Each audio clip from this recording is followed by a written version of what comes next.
Thank you so much. All right, looks like we're recording. Good morning, everyone. Welcome back. I hope everyone's having a nice week, pre-4th of July week. It's nice to see everyone again. So today we're going to get into the second half of our motivational interviewing training. Last week, I'm hoping that most people were in the training last week. We talked a lot about what is motivational interviewing and the spirit of motivational interviewing. So motivational interviewing, just as a refresher, because I'm aware that you've had lives in between this exact moment and this time last week where we met for 2 hours. It's a conversational style about change. When we use motivational interviewing is when you're working with your participants or your students or your job seekers, and they're kind of feeling ambivalent about change. They both want to change and they don't want to change. They have reasons for changing and they have reasons for not changing. In the end, we know that this thing is good for us to change, but gosh, it feels hard, right? Remember that humanness of changing, which is hard. If it were easy to change, we would already be doing it and we wouldn't have to talk about it, right? We've talked a lot about that spirit of motivational interviewing, how we want to be the type of person, the type of support system for our clients or our participants who, when they're feeling vulnerable about change, because again, change is vulnerable and it's hard, they feel safe talking with us about it. They're not going to feel shamed. They're not going to feel judged. If you remember, we did that activity last week called Special Someone, where you thought of someone in your life who was really influential. And we talked about the characteristics and the qualities. That person who was willing to have a difficult conversation with us, but they did it in a way that felt non-judgmental, caring, respectful. They were always on our team. They did it with humor. And that person that saw us for exactly who we are, we didn't feel like we needed to sometimes hide the messy parts of ourselves. That's who we want to be, right? So if we think about motivational interviewing, it's really all about helping guide our participants towards making a change that's effective for them. When we think about those 4 processes of motivational interviewing, we've talked about the engaging and the focusing, and we're about to get into planning next. That engaging with them is all about being aligned with them, not being too far ahead of them, not being behind them, but being right alongside them as they kind of grapple with, oh God, do I change this thing? Do I make this really hard decision or not? And oh no, so I see. Julia, it might help if you turn your camera off if you're freezing. Am I freezing? Yeah, I'm getting a little bit of spottiness from you as well. So I know that's not ideal as the facilitator, but I think that might help with your audio. Nope, that's fine. Can you hear me better now? Yes. Okay, sorry about that, everyone. Thank you, Lizbeth and Latornja, for letting me know. I'll check my Wi-Fi during the break. We are going to take a break just to let everyone know in about 50 minutes or so. Change is really all about, or what motivational interviewing really is all about, is helping folks grapple with change, grapple with the difficulty of change, and being alongside them and leading them without being too far ahead or too far behind them, right? What we also want to determine is how ready or how motivated or how important is making a change for someone, right? So for example, I might say to Kate in a casual conversation, yeah, Kate, I really need to get my health in order. Every time I climb a flight of stairs, I am out of breath, and it didn't used to be that way, and it just doesn't feel good. And Kate might think, wow, Julia is really committed to her health. Now, Kate might have no idea that I've been saying this for years. Kate might have no idea that this actually is something that I've been talking about, but I haven't done anything about. Or on the other side, Kate might have no idea that I actually reached out to the local Y in my town and asked about memberships, and I have a young child, and asked about their childcare. So I could go on a weekend for an hour and my kid could go to the daycare while I walk on a treadmill or do an exercise class, right? And the only way to know is to find out. So that's what we're going to do in this first exercise here, which is called the readiness ruler. I'm going to ask everybody to jump in right away, and we're going to do an exercise. So before we get into this, and I'm going to ask for a couple of volunteers, I want for everyone in this room to think about a behavior that they would like to change and they're feeling ambivalent about, right? So again, ambivalent means I kind of want to do it, I kind of don't want to do it. There's reasons for me to change and there's reasons for me to not change. Now, if you are thinking about leaving your marriage or leaving your job, maybe don't pick that behavior. Maybe pick something a little bit lower stakes. So I'll give you my example, which is that I just said I have a 2.5-year-old son, light of my life, but he wakes up between 5:30 and 6 every morning, despite my best efforts. So I know no matter what time I go to bed, he will be up between 5:30 and 6. And I do this thing called revenge bedtime. Has anyone heard of revenge bedtime? Kate's nodding her head. Revenge bedtime is when you know you should be going to bed early, but you stay up late because I just want to eat a bowl of cereal and watch Netflix, right? So Lizbeth said the sound is still glitching. Is it still glitching for you, Kate? You're coming a little bit in and out for me as well. I could also share the slides. I'm pulling them up now. That might be a little bit less burden on your internet. Okay, I'm also going to see, I might pop out for a second. I'm going to see if my hotspot is better. Okay, sounds good. Let me get this pulled up on my end. So what I'd like for everyone to do is to think about a behavior that they feel ambivalent about, that you kind of want to change, but you kind of don't want to change. So again, mine is going to bed earlier. I know I am a more present mother and wife and partner and member of my household when I go to bed earlier. With that being said, at the end of the day, I like to have my revenge bedtime. I like to stay up watching Netflix and eating a bowl of cereal. I'm very excited for the new season of The Bear to come out. And so part of me knows that I should go to bed by 10:30 every night. And the other part of me finds myself at midnight going, just one more episode, because it's really the only time I get during the day. So what I'd like for you all to do now, and I'm just going to sit in silence for a few seconds, so don't worry, the sound isn't glitching again, is for everyone to think of a behavior that they're feeling ambivalent about. Again, not the most vulnerable behavior. It's not, are you going to stay in your marriage or leave your marriage, but something a little bit lighter, like, should I go to bed earlier or not? So go ahead, and I'm actually going to see if my video will work here, and let me know if it starts glitching again, but I'd like to be able to see you all and for you to be able to see me.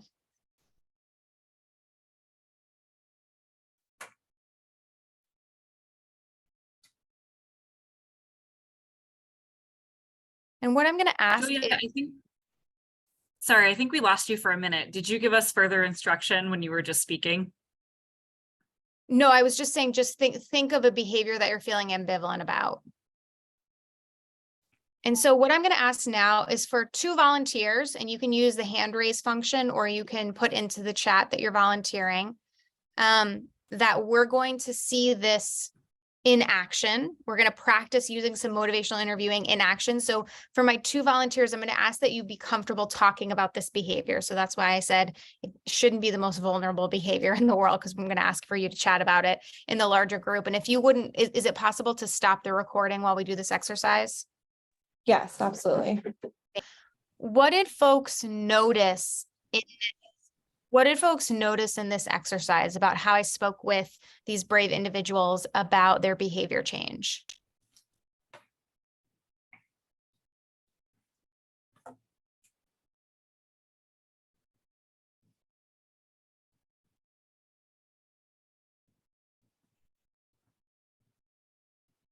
Nathan says behavioral change can be scary. Yeah, behavioral change can be really scary. This whole being human thing is hard, right? It can be scary. It can be vulnerable. It can feel hard to say, gosh, I wish I logically, I know how to do this thing, right? Both Elizabeth and Sharon said, I know what I need to be doing. Logically, I can map it out in my head, but the logic and the heart don't always match up, right? And we know that as helpers, that heart aspect of it really matters. And so we have to help people connect with their why, right? Why? At the end of the night, I don't want to feel guilty about either my productivity or the ways, whatever I put into my body that day. At the end of the night, I want to feel proud. When I go to the doctor, I want them to give me certain feedback or I want my labs to look a certain way, right? The readiness ruler can be really helpful in getting an idea of how ready, how confident and how important someone's goal is, right? So there's a very big difference between a behavior being important to someone and then being confident in it, right? So if you have a job seeker coming to you and they say, this is the most important thing to me right now, I cannot stress how much this is my number one priority, and I have no idea where to start. That is very different than working with a job seeker who says, I know exactly what to do. I've been through this before, but get a job, don't get a job, I don't really need one, right? You're working with those two different participants in totally different ways. And so I know those are very extreme examples, but using something like the readiness ruler, where you find out both how confident and how important this is to someone, gives you as the helper a ton of data about kind of the roadmap of how you want to speak with this participant and what resources you may want to lead with. Because those are two very, very different individuals that you're working with on your caseload. Do you find that there is variance in kind of where people are coming from as job seekers when they work with you? Or do you find that everybody is 100% motivated, but they don't feel like they necessarily have the skills? Do you find it's a mixed bag? What is your experience with your job seekers?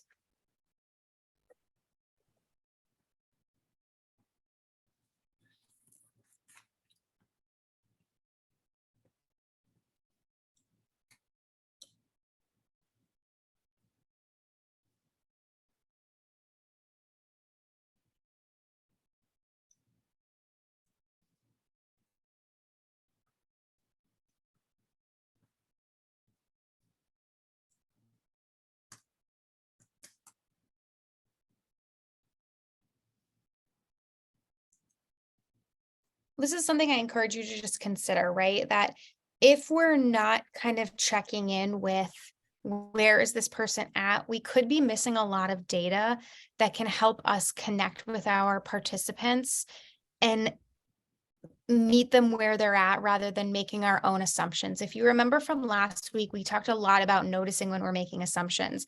I gave you the example of I've had clients before who have been smokers and they come into my office and they say, I really need to quit smoking. And I say, that's so great. Your health is going to be amazing. You're going to have clear lungs. Your doctor is going to be so proud of you. You're going to live 10 years longer. And they're thinking, that's not why I want to quit smoking. It's because I can't afford it. Or I always get into a fight with my girlfriend because she hates the way my clothes smell. But if I'm not finding out the why behind it, it's a huge missed opportunity for me to align with them and understand them. And also when they're struggling, because doing something like quitting smoking is very hard, and I'm talking about their health to try to motivate them, and it's totally missing when I could be talking about their relationship or their finances, right? So just noticing when we're not taking a moment to connect with their why, it can be a really big missed opportunity. Does anyone have any questions about this exercise?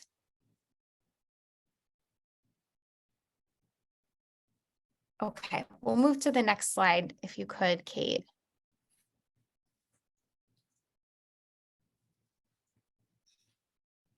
All right, so what do we do when someone is ambivalent? What we do, and if you can go to the next slide, is we row with oars.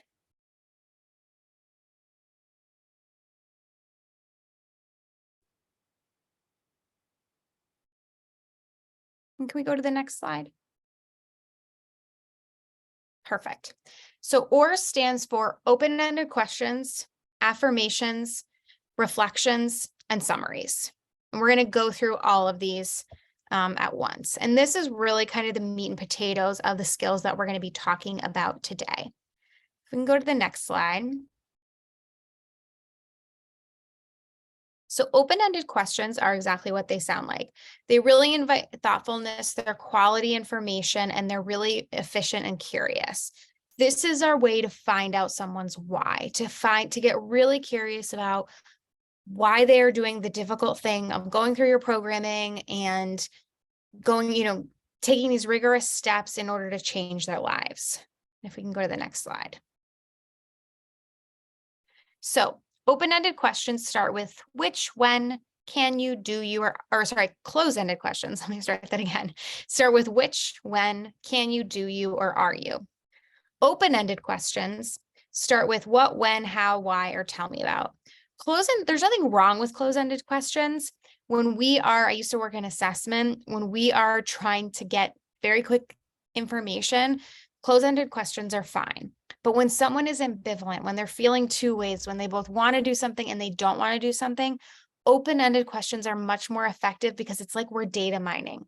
We're mining for those little nuggets of gold in there that we can hold on to connect with our clients, to help them when they're struggling, make behavior changes that are more aligned with their goals and their values. So be, as much as you can, very judicious and mindful of when you use the why question. I don't know about you, but I can become, shocker, I know, a very defensive person when someone asks me, why did you do that? So my sweet husband, love of my life, when he says, why'd you stay up so late last night? Huh, let me tell you all the reasons why I stayed up so late. Let me tell you how hard I worked all day for other people, and I just wanted 1 minute for myself. So just be careful with why. Okay, we just want to be a little bit cautious with that one. If he had said, oh, what'd you get up to last night? Even though he totally knows what time I went to bed, it's a softer question, right? We don't want to invite any defensiveness. You would never respond that way. That's just me. You know, I have this thing called the human condition. Okay, if we can go into the next slide. So affirmations are next. Affirmations are one of the most powerful tools in motivational interviewing. They're empowering, they're effective, and they're really descriptive. What affirmations do is they allow for you to connect with the client regardless of how you personally feel about that client, right? So let's talk about the difference between affirmation and praise. Can we go to the next slide, please? Okay, so when we praise someone, it sounds like this. I'm so proud of you. I knew you could do it. And people say, what's wrong with praise? There's nothing wrong with praise, except that praise has less lasting power than an affirmation. An affirmation is what you see on the screen right now. Even though you had a tough weekend, you showed up and you were on time. This is an affirmation because it is a statement of fact about how their behavior aligns with their goals and their values, right? Here's the thing about affirmations. Affirmations are powerful in a couple of ways. The first is that a lot of our participants struggle with trauma and mental health issues. They have negative self-talk.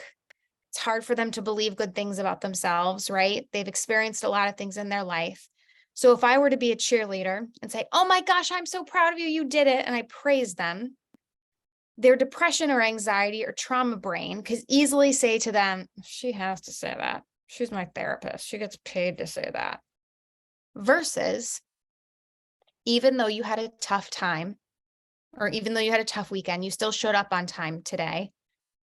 They kind of can't discount that, right? Yeah, I guess I did show up on time, even though I had a tough weekend. It's proof for them. I know last week we talked about how long you have your participants for, a few months to a few years. The goal, again, is to not have your participants forever. So we want to help build up evidence for them so that when you're no longer working with them, they have evidence of, oh yeah, I can do hard things. Like what Sharon was talking about with her behavior change. She has evidence of her being able to do hard things before. And what we're doing is we're amplifying that for them. So while there's nothing wrong with praise, notice that affirmations can be much more effective because it's almost like outlining evidence to the person saying, hey, here's how you're working towards your goals. It has nothing to do with how I feel about you. It has everything to do with how you're showing up for yourself. So praise is how I feel about you, and there's kind of no evidence. Affirmation is what's on the screen right now, which is evidence about how their behavior, showing up on time, aligns with their goals and their values, completing the program effectively. So what we're going to do now is we're going to go through these. You'll see a new statement on the screen. And Kate, if you could help me key through here. And we're going to put in the chat, or you can unmute yourself. And I want you to write down, is this affirmation or is this praise? So go ahead and either put it in the chat or unmute yourself. Okay, Crystal says it's praise. Crystal, what makes you say this is praise, if you wouldn't mind unmuting yourself?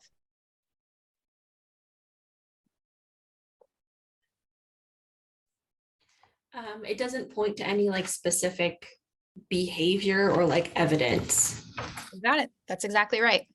Thank you. All right, next one. Your commitment to your family is clear with how you've changed your spending this month. What do we think? Affirmation or praise? Affirmation. Affirmation. I think that was Sharon. Sharon, what makes this an affirmation? You're right. Because you're not praising them. You're letting them know that they did something that was positive. Yep. I'm serving them evidence about how their commitment to their value, which is their family, is evident by their behavior change, which is changing their spending. Yep. Rachel said it. They provide evidence. You're really doing great this month.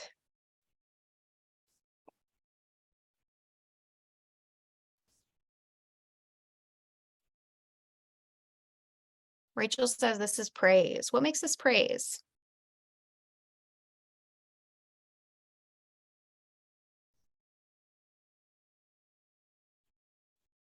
No details. Yep. No evidence. You got it. We can turn this into an affirmation, right? You've showed up to every meeting on time this month. You are very committed to this, right? You're one of the best participants we've had in a while. I know we wouldn't say this to someone, right? But for the example of this, what do we think this is?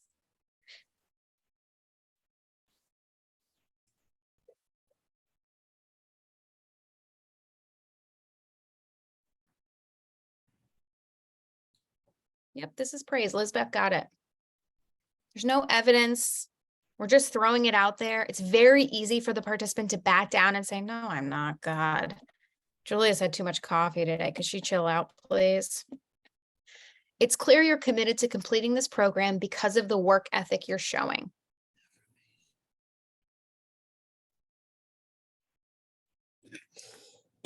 Excuse me.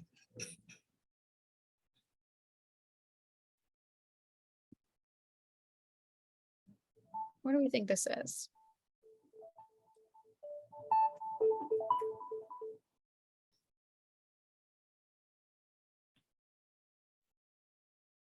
This one's an affirmation, right? So we talk about the value of completing the program and the behaviors, the work ethic that they're showing, right? We've got some evidence in this one.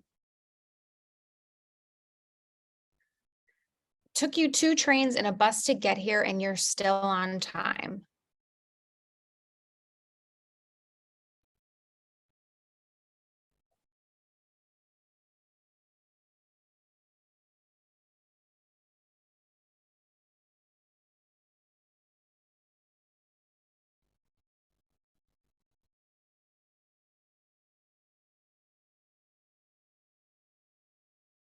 What do we think this is? Affirmation. Lindsay's got it. Yep, there's proof.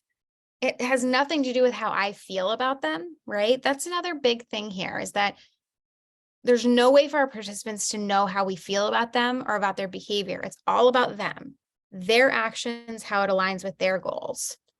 Okay, let's see, next one.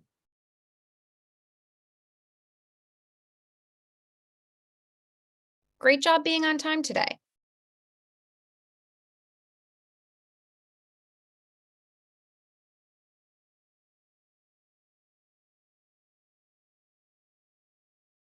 Praise. Yeah, Lindsay's got it. This one's tricky, but I knew you guys could handle it.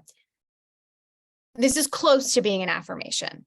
It's got the behavior, but it's not linked to a value of any kind, right? So we could change it into an affirmation by saying something like, your commitment is clear by you showing up on time today.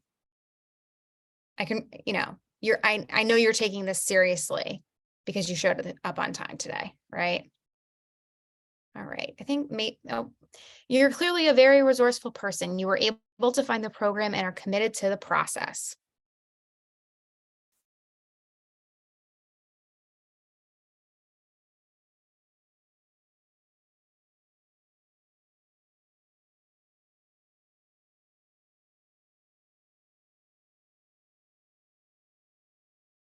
Elizabeth said this is praise. Lindsay says it's an affirmation.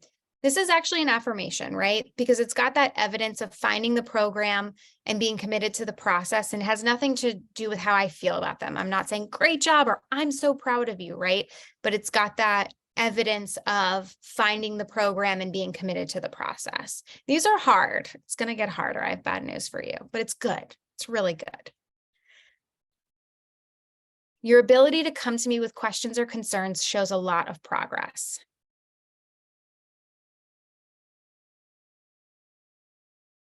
Affirmation. Yep, Lizbeth has got it. So this is an affirmation. It has nothing to do with how I, the helper, feels. It's all about them, their goals, their values, how they're making progress, and there's evidence there. Okay, so as we can see, there is a subtle but clear difference between affirmations and praise. Here's the other time that affirmations work really, really well. Now, I know none of you would ever feel this way, but hypothetically, if you ever saw someone on your calendar and you thought, okay, deep breaths, I'm going to have to schedule my break after I see this person. Didn't I just see them though? It must have been yesterday. Oh my gosh, it's been a month already. Okay. Because guess what? Sometimes we have clients that are easier to work with than others. Not you, of course. You work perfectly with all of your clients, but other helpers, right? And our clients, man, they are really good at detecting our authenticity. They can tell when we're not being authentic with them. Here's the thing about affirmations. It doesn't matter whether I like a person or don't like a person, or how I feel about them personally, or whether I always have to go and get a coffee after I meet with them, or whether I have to go into the mirror and play Eye of the Tiger and give myself 20 positive affirmations before I have a meeting with them. Hypothetically, of course.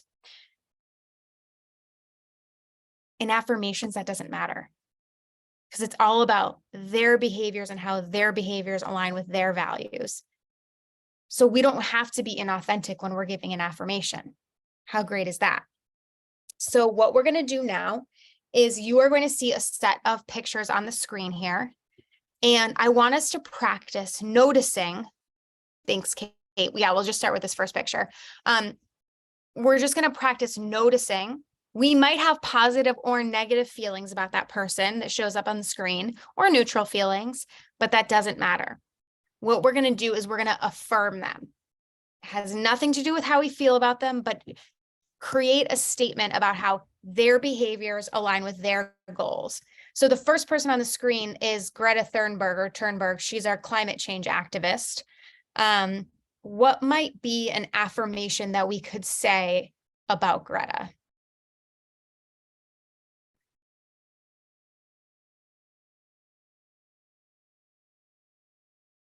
And feel free to either put it on the chat or unmute yourself.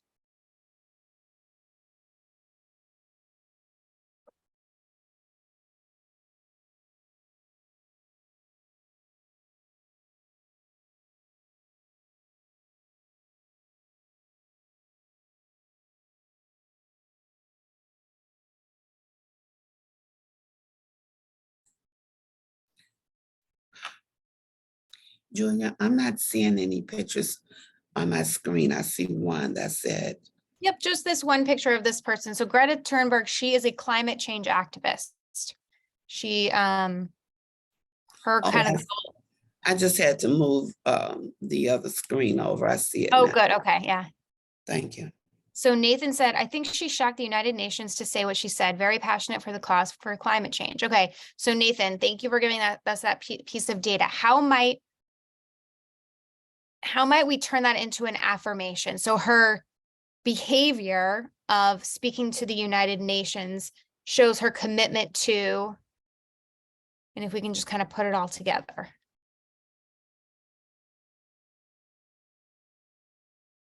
Because I think you have it. We just want to finesse it a little bit.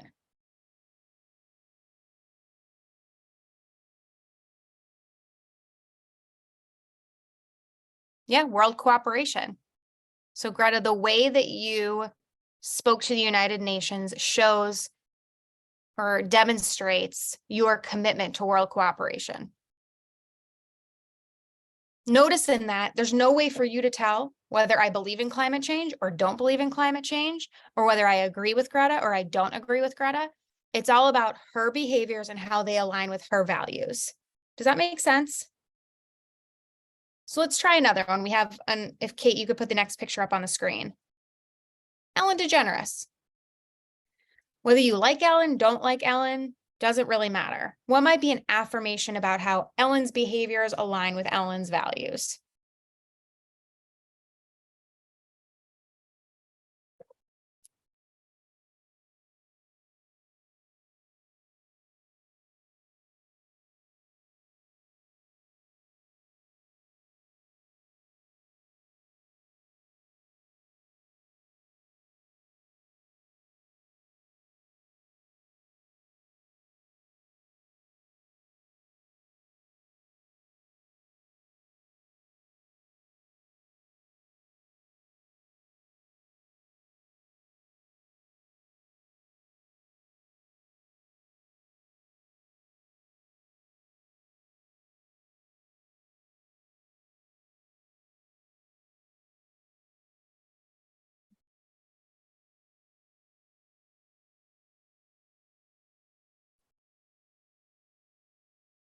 Could we maybe say something along the lines of, Ellen, your commitment to inclusivity is evident by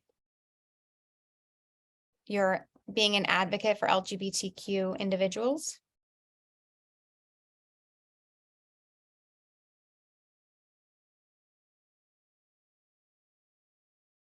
Connects a behavior, being an advocate for values and goals, which is equality for LGBTQ individuals. You have no idea how I feel about Ellen, how I feel about LGBTQ rights, all about her behaviors aligning with her actions. Let's try another one. Chance the Rapper. I figured I'd give us someone local. What might be an affirmation for Chance the Rapper?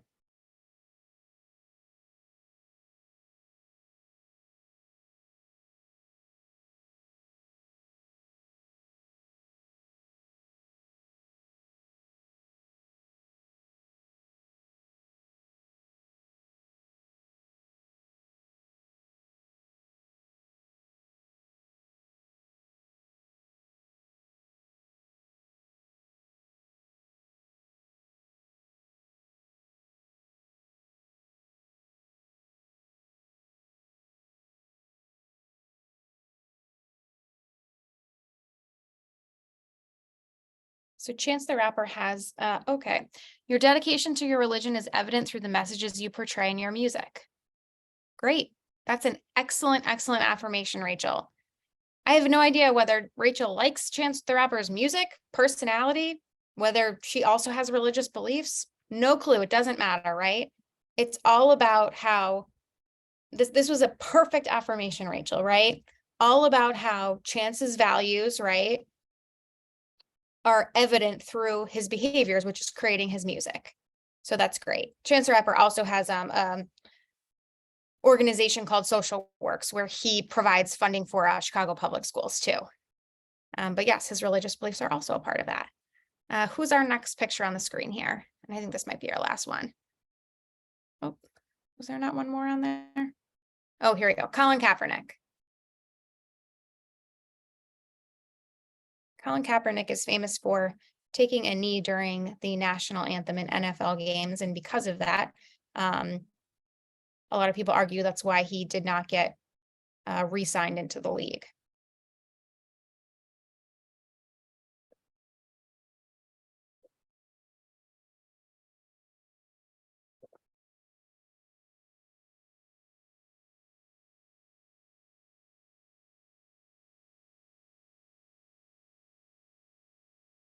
What might be an affirmation for Colin Kaepernick?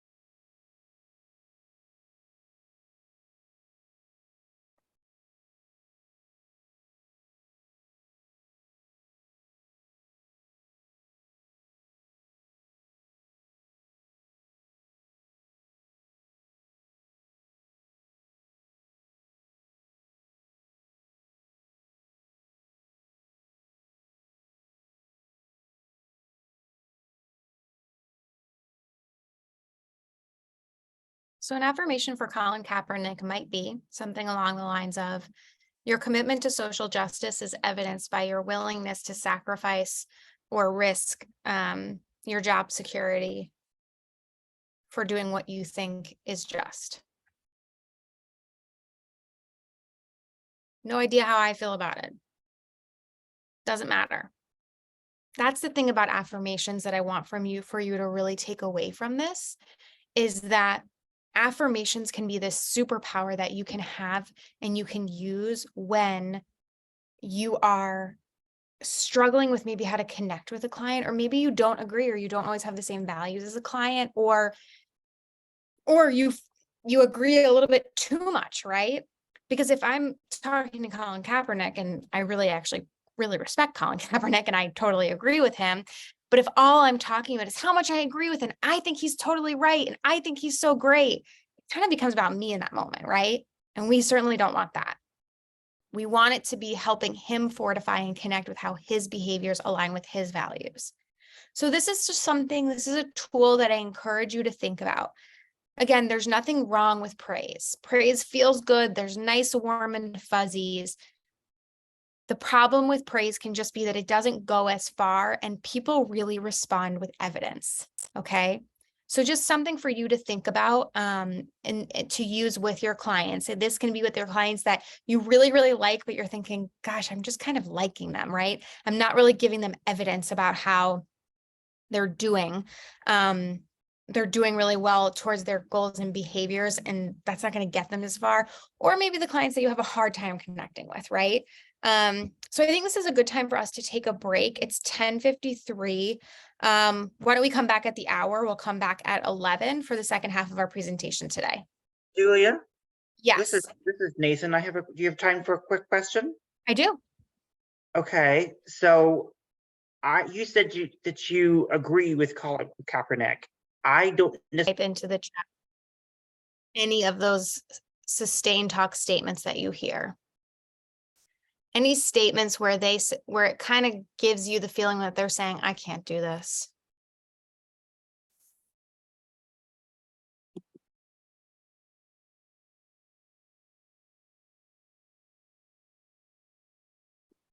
Can't find employment because of my age. That's a good one. Thank you.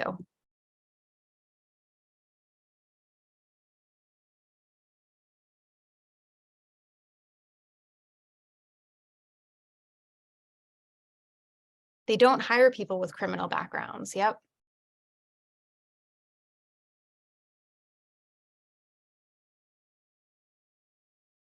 This is so overwhelming to do my criminal background, due to my criminal background.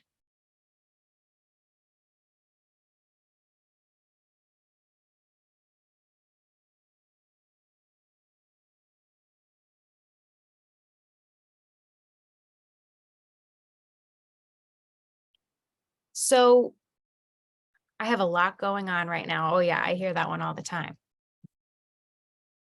So let's start with this first one that Rachel put in. I can't find employment because of my age.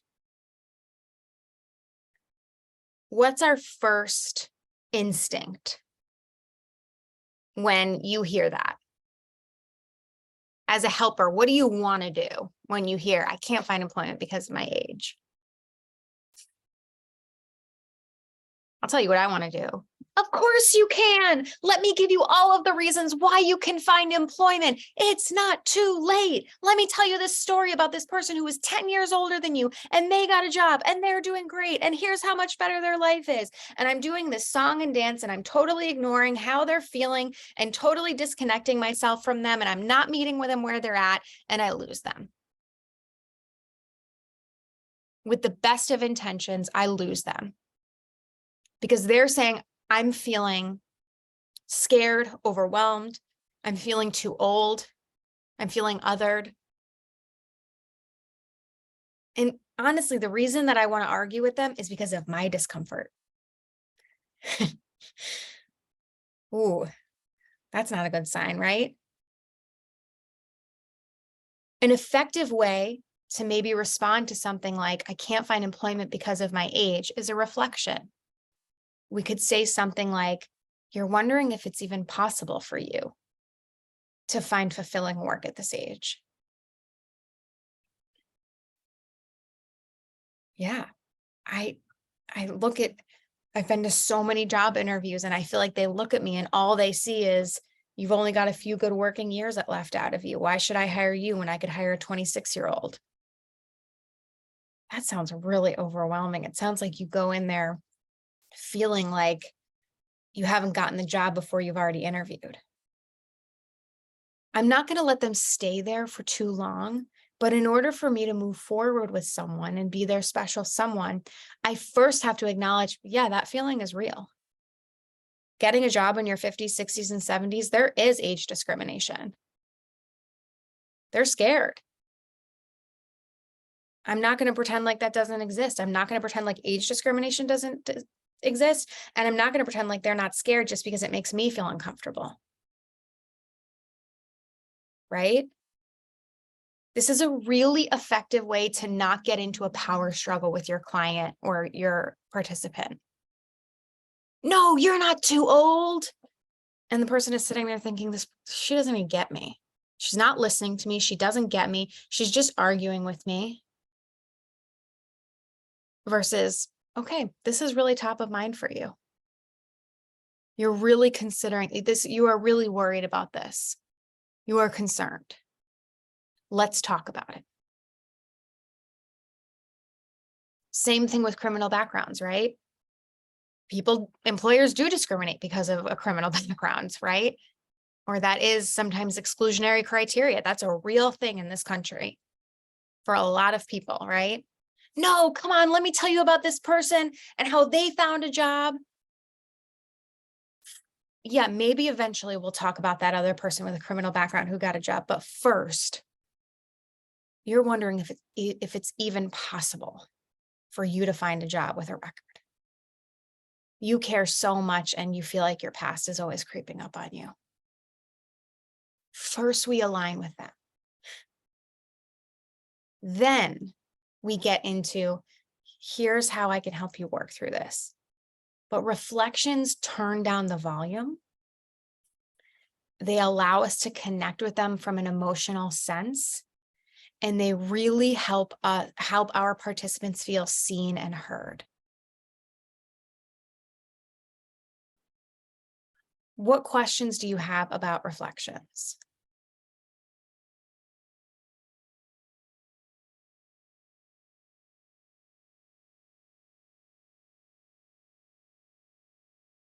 Reflections are also just a really great way for you to get more information, right? And for you to then be able to use that information to help them sustain behavior change, right? We're not trying to get into a power dynamic with our clients when they're feeling ambivalent. It's the quickest way to lose them. Whether we actually lose them because they drop out of our program or whether they keep on coming, but they're just telling us what we want to hear. And you all know what that's like. You know what it's like to be working with a participant where they're saying, yep, you bet, I'll get right on that. I'm writing it on my to-do list right now. But they're not, because they feel like, oh, this person doesn't really understand me. We're going to be the opposite of that. We're going to be the person who's not going to shy away from the scary stuff, from the ambivalence, from I can't find employment because of my age. Yeah. Ageism is a real thing. You're feeling very overwhelmed at the prospect of searching for a job at age 55.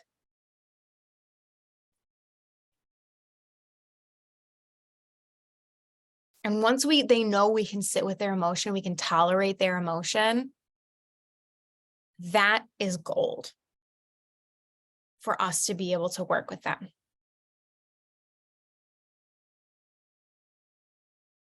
Okay, let's go on to the next slide. Okay, so this activity is called Reflection Dodgeball. I'm going to say 5 statements out loud. And what I invite everyone to do is to put into the chat a reflection statement. Or you can unmute yourself and you can say reflections, but people seem to be liking the chat more today. So some of it is going to be sustained talk. Some of it is going to be what a client might say to you. And I want you to just, rather than getting into a power struggle or rather than trying to move the conversation faster than it needs to go, I want you to just type out a statement of reflection of how you can either just repeat what they said and at a surface level, or try to get to that underlying dilemma, right? So the first statement is, nobody understands how hard this is for me.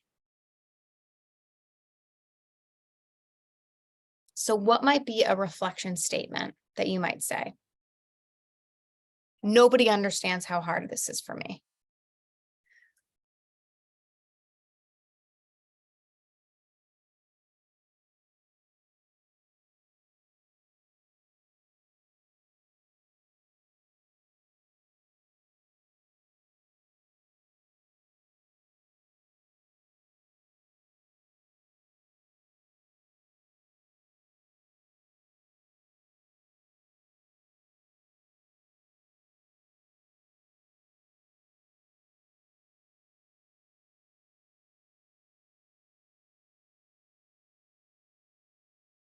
So try not to overthink it. A reflection to this might be, you're wondering if anyone is really understanding how you feel right now.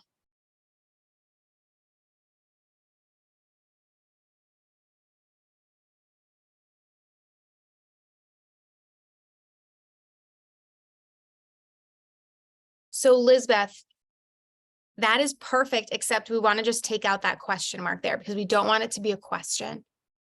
So it could be, so you're feeling alone.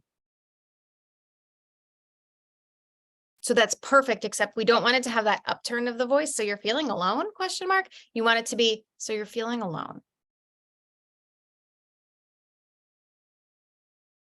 Okay. The next statement is,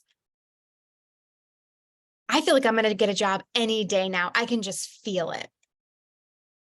I don't need to go to that job fair tomorrow because I just can feel I'm going to get a job any day now.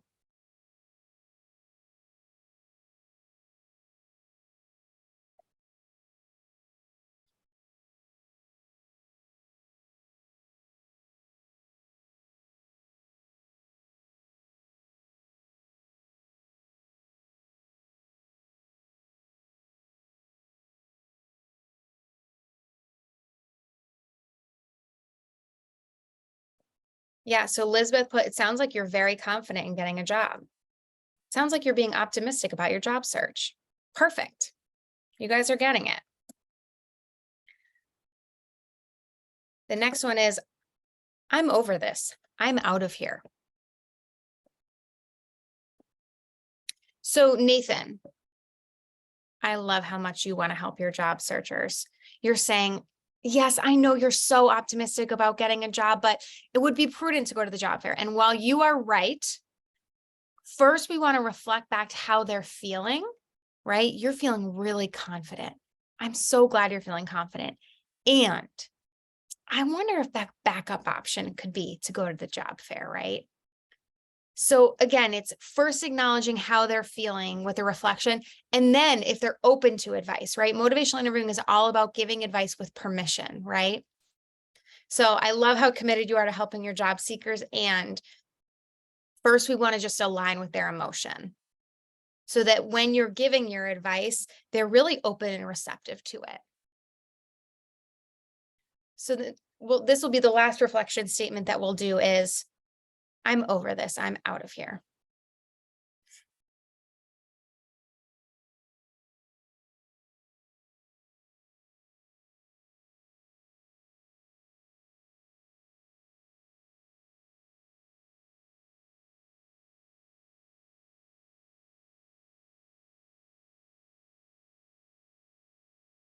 Yep, Lizbeth has got it. So I hear you're saying you're ready to quit.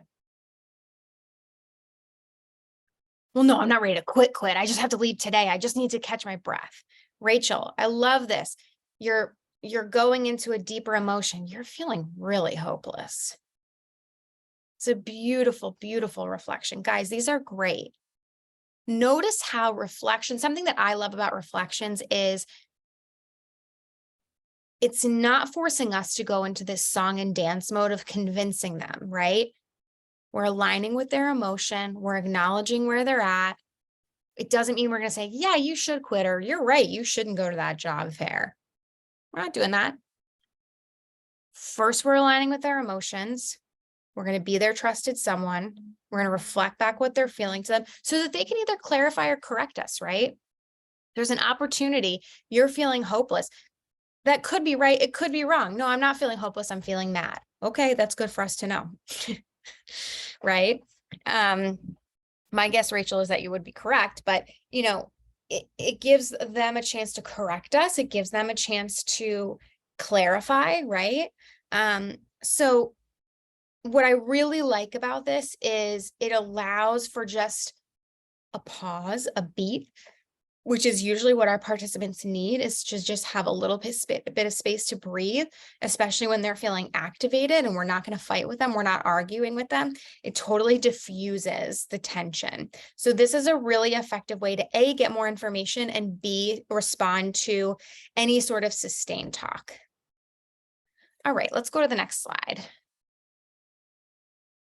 Okay, so the final piece of the acronym in OARS are summaries. So summaries are strategic. They pull together a number of reflections into a bouquet, and they give you a chance to really leave an impact. And you always end with, did I get that right? So I'll give you an example. A client walks into your office, or you begin a Zoom meeting with your client, and they say, oh, you'll never believe what happened. I was 25 minutes late to the job fair because my boyfriend's car broke down, and then he broke up with me and didn't even tell me that he wasn't going to give me a ride. So I had to take the bus to get here. And could you believe that the bus was 20 minutes late? And I printed out the resume, but I only printed out one copy, and it was really overwhelming. And did I tell you that my boyfriend broke up with me? Can you believe he broke up with me over a text message? How lame is that? I deserve so much better. And I know I'm 20 minutes late today, but did I mention that my boyfriend broke up with me and so I had to take the bus? And you take a breath and you say, wow, you've had a lot going on since we've met last. In the face of a lot of difficult changes and transitions, you still managed to get to the job fair. And even though there are some things that I hear you want to tweak in the future, like having resumes on hand and having a backup plan for transportation, you made it to the job fair and you made it here today. Did I get that right? I'm not going to talk about all the things that went wrong. It's not helpful. Eventually we'll get there. But first, I'm strategically pulling out the things. Yes, I acknowledge that her boyfriend broke up with her, but I'm not giving that a lot of airtime because I'm not her relationship therapist. I'm her job coach. And I'm also pulling out the things that she did do right to help bolster her confidence so that the next job fair or the next time, she does it differently. So we can go to the next slide. So planning is that last tier. It's the bridge to change. It really reinforces change talk and commitment language. It's asking the key question to assess for readiness and change and determining readiness for action planning. It really helps the participant remain focused.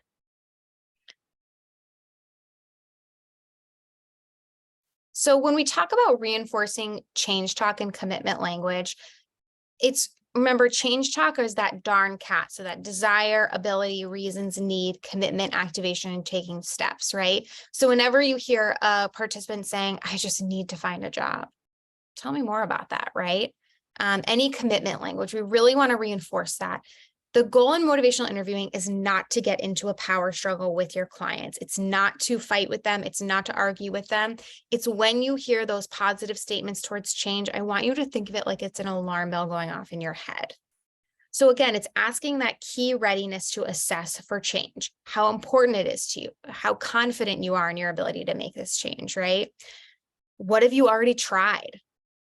Again, it's amplifying their own ability to make changes first. And then where they have any gaps, that's where you fill in with your professional acumen and with your recommendations. Determining readiness for action planning. Like I gave that example to Kate. Yeah, I want to exercise more, but I've been saying that for 10 years, right? What have you tried recently? What have, are you willing to talk to somebody about it? And then helping the participant remain focused. If any client ever comes and sits on that couch right there and says, I just want to feel better, say, that's so great. I want you to feel better too. What does that mean? Let's spell that out. Feeling better emotionally, feeling better physically, feeling better in your marriage, in your relationship, feeling better with your relationship with substances. I have no idea, but we want to remain laser focused. We want to get really, really detailed. Even things like, I want to have financial stability. I love that. I want you to have financial stability too. But financial stability to you and financial stability to me could be totally different. There's no right or wrong. But unless I'm getting really focused and needling in on those details, we're having a lot of missed opportunity for clarity and communication and connection. So let's go to the next slide.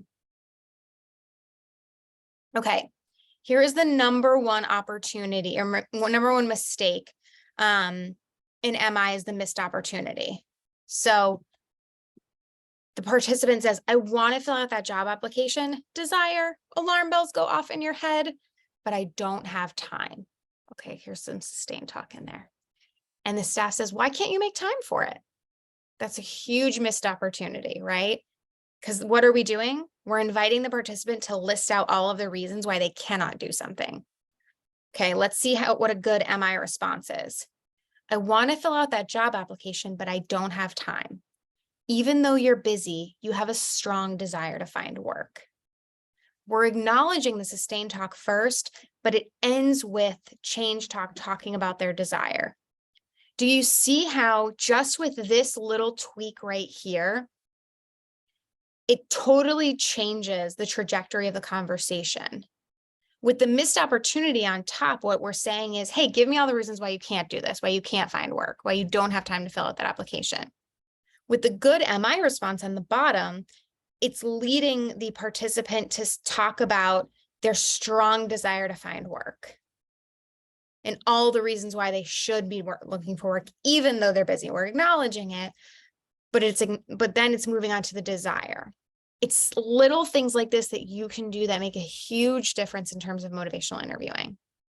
We can go to the next slide. Okay, so let's talk about signs that someone is ready to change. Before we get into this, I'd invite folks to either put in the chat or unmute yourself. How do you know when you have a participant who's really ready to make serious changes in their life? How can you tell? Because I know that you know.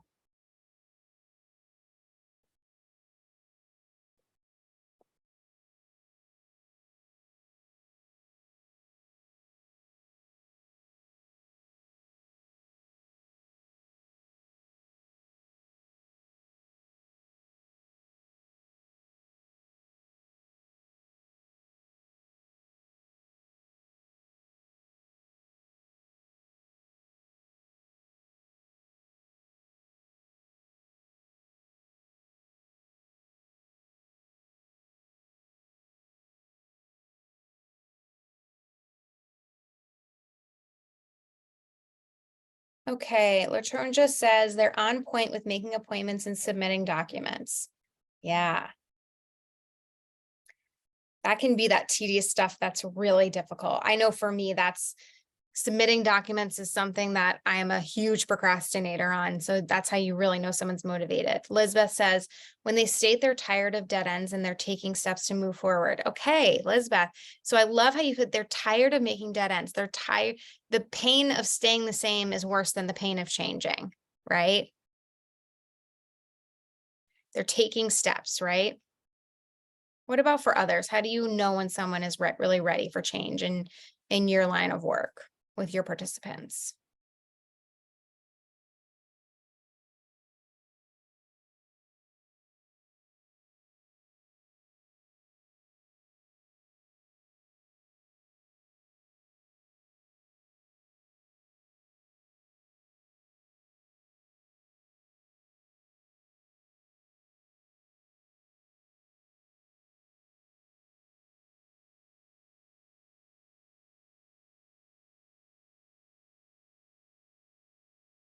They've done research on their own time without me prompting them to. Yeah. So they're doing things on their own. So this is very consistent with what we see here, which is signs that someone is ready to change is decreased resistance. This is decreased resistance to hearing suggestions from you and also decreased resistance to doing things outside of your meeting. So exactly what the three of you said, right? Decreased talk about staying the same. I wonder if any of you here ever hear your clients or your participants kind of glorifying certain behaviors, like sticking their feet in the ground on certain things. For me, like I said, I work with a lot of substance use clients where they say, no, here's why smoking is so great. It's not really bad. Here's what's so good about it. You don't understand. When I kind of hear less of that, and it's not that all of a sudden I hear them saying smoking is so bad. It's just that less kind of glorifying, right? When they start to have resolve, okay, I know this thing is hard, but I can do it. Okay, my ride fell through, I can take the bus, right? Increased change talk. So let's see, Lisbeth said that. Actually, all three of you said that, where you, when you hear increased change talk from them without being prompted, that can be a really strong sign that people are ready to change. When they start asking questions, right? Well, okay, so if I were to do that application, when would I hear back from? If I hand this thing into you, when will I find out? How much does that job pay? Are there benefits? You know, if they start to envision, oh, if I got that job, man, I could afford to do X, Y, or Z thing, right? If I had a stable place to live, it would just really help my relationship with my son. And like Rachel said, when you start taking steps, right? When you notice that they're taking initiative to do things outside of your meetings or sessions together. Okay, if we can go to the next slide.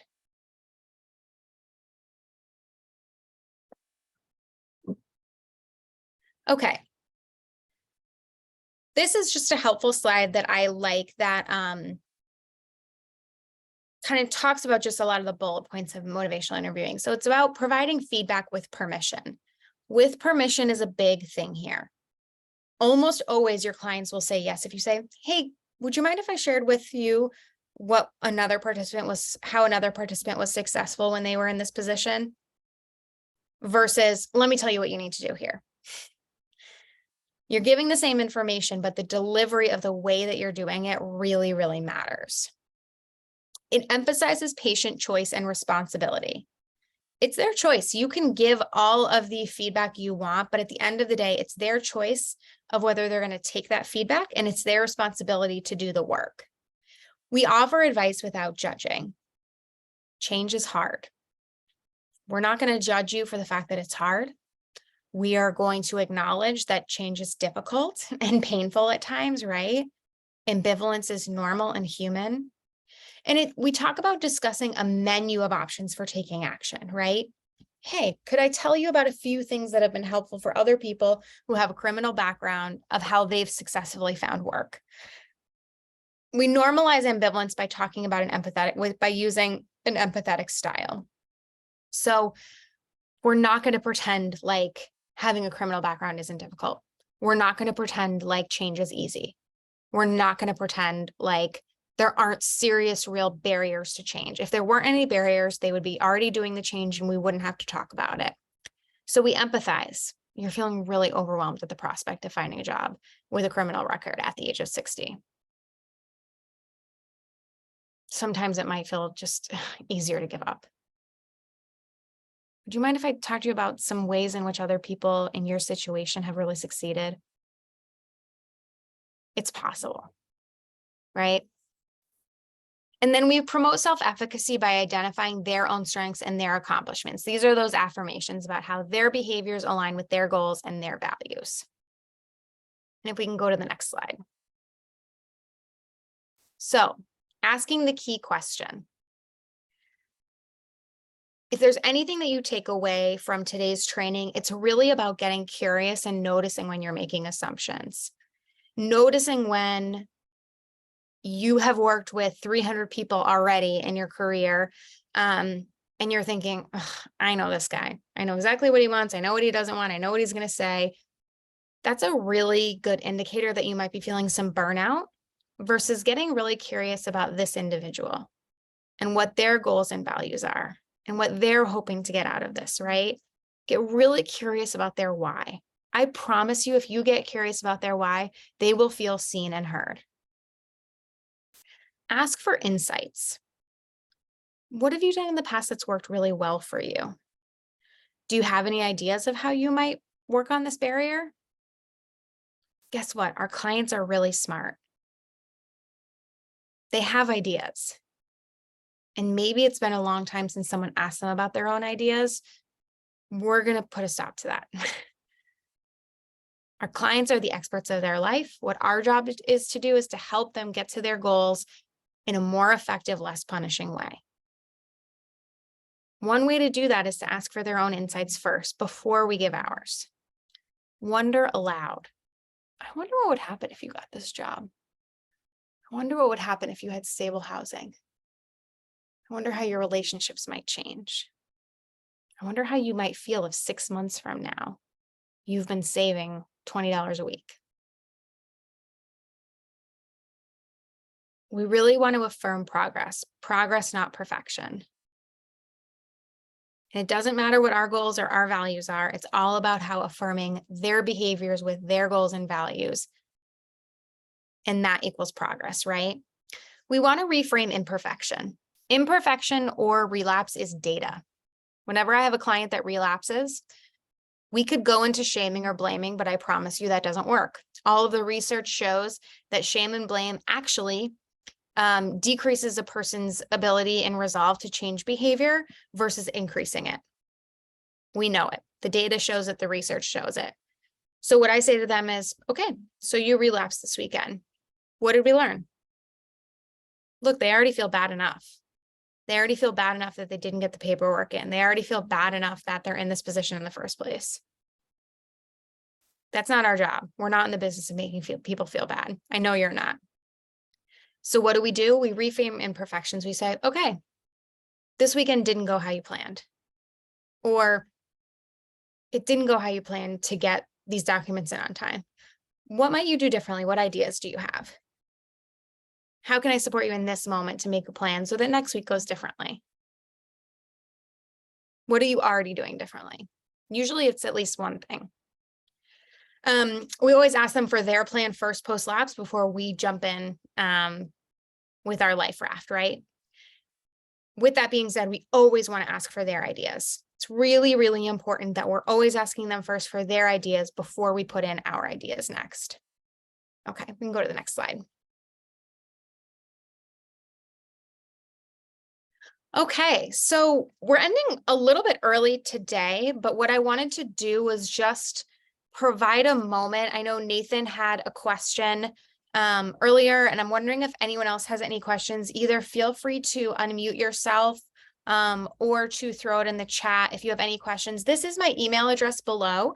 If you have any questions or anything follow-up wise, there is going to be a survey that Kate is going to walk you through in a few moments, but feel free to shoot me an email, and if I don't know the answer right away, I will find out and get back to you. But before we do that, does anyone have any questions? I'm a firm believer that if you have a question, someone else is thinking the same thing.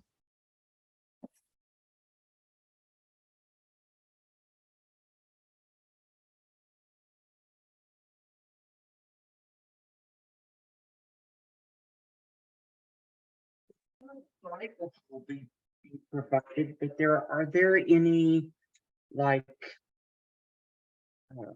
conversation starters or conversation studies you can study in order to just I am lacking in several of these areas. I'd have to do a really practice and study on this. Is there any kind of like examples given or? Yeah, so what I would recommend you doing is going on the motivationalinterviewing.org website, and there's a ton of videos on there where you can watch people practicing motivational interviewing. First, I want to say I really appreciate your vulnerability in saying that this is a newer area for you. I promise you, you're not alone, and you're already doing better by recognizing it. So thank you for your vulnerability. I would go on and actually while you're filling out the survey, I'll put the link to the MI website into the chat for you. There's a ton of videos on there that you can watch it in action. And actually there's videos with the job seeking population, so it can be more applicable to your work. Okay, thanks. You're welcome. What other questions do folks have?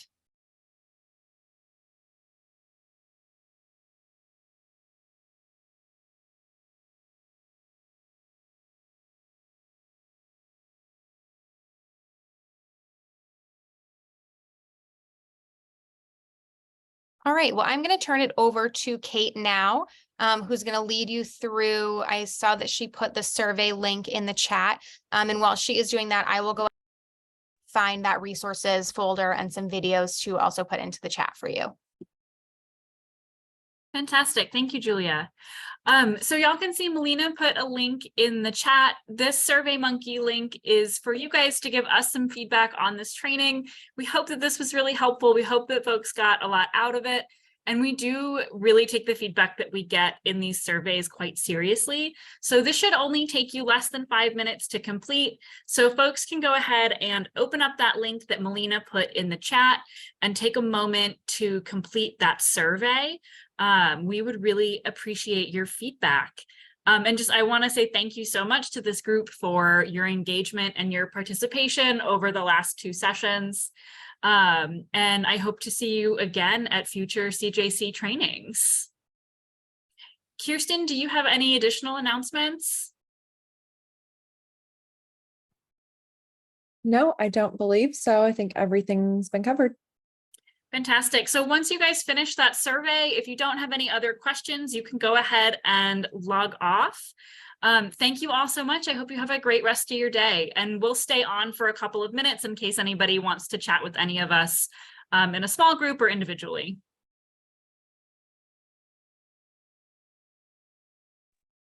Thanks. And Kate, just wanted to say a huge thank you for helping me through the tech snafus today, and apologies to everyone. I know that's incredibly frustrating in the moment. So thanks very much for sticking with it today. We got it done. Sometimes the internet is unpredictable. So thank